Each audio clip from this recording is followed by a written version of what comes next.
Sir wait లాస్‌లో అందరికీ చాలా doubts ఉంటాయి. ఎందుకొస్తుంది? ఏంటి? ఎన్ని కేర్ తీసుకున్నా తగ్గట్లేదు అని. ఇలాంటి వాళ్ళు ఏమైనా మంచి చిట్కాస్ తోటి దీన్ని తగ్గించుకునే అవకాశం ఉందండి. అసలు వెయిట్ లాస్ అవ్వాలంటే ఆహార పరంగా జాగ్రత్తలు తీసుకోవాలి. అదేవిధంగా మినిమం ఎక్సర్సైజ్ చేసేటువంటి అలవాటు చేసుకోవాలి. అట్లే ఆహార ఔషధం అంటే క్షేమదాయకంగా ఉండి సేఫ్టీగా పనిచేస్తూ ఎలాంటి సైడ్ ఎఫెక్ట్స్ లేకుండా అందరికీ అందుబాటులో ఉండేటువంటి ఒక మన ఇంట్లో దొరికేటువంటి ఆహార ఔషధాలతోనే ప్రయత్నం చేయాలమ్మా. సో కేవలం 3 పదార్థాలమ్మా. సో ఇవి ఎంతోమంది వాడి చక్కటి సత్ఫలితాలు ఇచ్చారమ్మా. వాటంతా ఫీడ్బ్యాక్ వచ్చిన తర్వాతనే మళ్ళీ మీరు అడిగారు కాబట్టి ప్రేక్షకుల కోసం చెప్తున్నానమ్మా. కేవలం 3 ఐటమ్స్ అమ్మా. నంబర్ 1 వామును కాస్త వేయించేసేసి చూర్ణంలాగా తయారు చేసుకుని 100 గ్రామ్స్ తీసుకోవాలమ్మా. అలాగే మిరియాలు మిరియాలను కూడా కాస్త వేయించేసేసి చూర్ణం చేసేసి ఒక 50 గ్రామ్స్ మిరియాలు తీసుకోవాలి. అదేవిధంగా సాల్ట్ అమ్మా, మన ఇంట్లో వాడేటువంటి ఉప్పు అదొక 25 గ్రామ్స్ తీసుకోవాలి. సో వామును వేయించి చేసినటువంటి చూర్ణం 100 గ్రాములు, మిరియాలను వేయించి చేసినటువంటి చూర్ణం 50 గ్రాములు, అదేవిధంగా ఉప్పు ఒక 25 గ్రాములు. ఈ 3 పదార్థాలు కలపడం వల్ల బ్రహ్మాండమైనటువంటి వెయిట్ లాస్ చూర్ణం రెడీ అయిపోతుందమ్మా. మార్కెట్లో దొరికేటువంటి వేలాది రూపాయల రిజల్ట్ కంటే ఏమాత్రం తగ్గనటువంటి వెయిట్ లాస్ ఔషధం రెడీ అయిపోతుందమ్మా. అంత అద్భుతంగా పనిచేస్తుంది. ఈ విధంగా తయారు చేసుకున్నటువంటి ఒక ఔషధాన్ని ఒక గాజు సీసాలో నిల్వ ఉంచుకొని రోజు ఉదయం ఆహారం తర్వాత ఒక 5 నిమిషాల తర్వాత, రాత్రి ఆహారం తర్వాత ఒక 5 నిమిషాల తర్వాత ఒక 200 ml పల్చటి తాజా మజ్జిగమ్మ. మళ్ళీ చెప్తున్నాను చూడమ్మా, పల్చటి తాజా మజ్జిగ ఎగ్జాక్ట్లీ చిక్కగా ఉండకూడదు. అదే విధంగా మజ్జిగ కూడా ఏదో 2 days వద్దమ్మా, ఫ్రెష్ ఉండాలమ్మా. సో పల్చటి తాజా మజ్జిగ 200 ml తీసుకొని జస్ట్ 2 గ్రామ్స్ అంటే హాఫ్ టీ స్పూన్ కంటే కూడా తక్కువనే. సో కలిపేసేసి ఒక్క డోస్గా తీసుకోవాలి.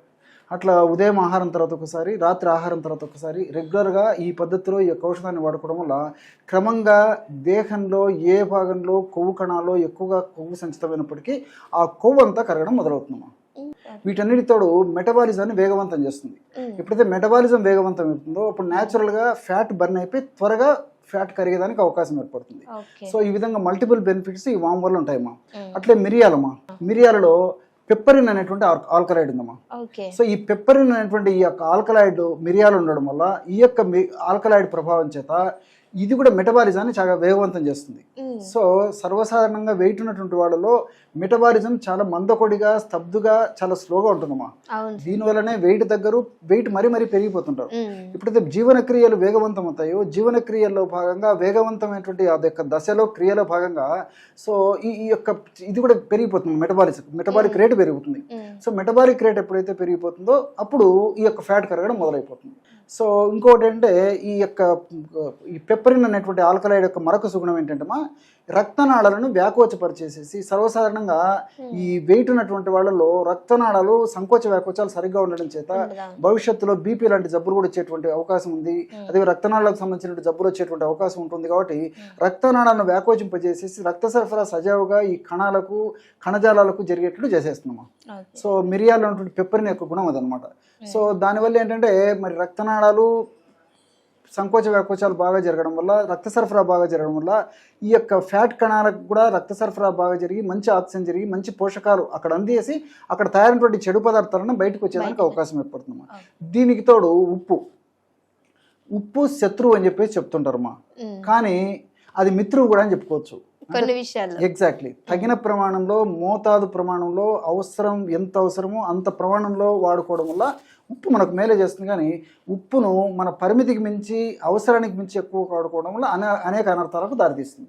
సో మనం ఇక్కడ ఉప్పు వాడుకోవడం వల్ల ఈ వాము యొక్క గుణము, అదేవిధంగా ఈ యొక్క మిరియాల గుణాన్ని మరింత సమర్థవంతంగా పనిచేసేందుకు ఉప్పు ఉపయోగపడమే కాకుండా మరింత స్పీడ్గా పనిచేసేందుకు కూడా ఉప్పు ఉపయోగపడుతుందన్నమా.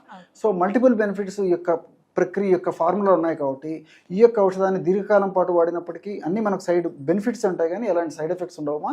సో నేను చెప్పినటువంటి పద్ధతిలో ఈ యొక్క ఔషధాన్ని తయారు చేసి వాడుకున్న తర్వాత మరలా ఫ్రెష్గా తయారు చేసుకొని వాడుకుంటున్నారమ్మా.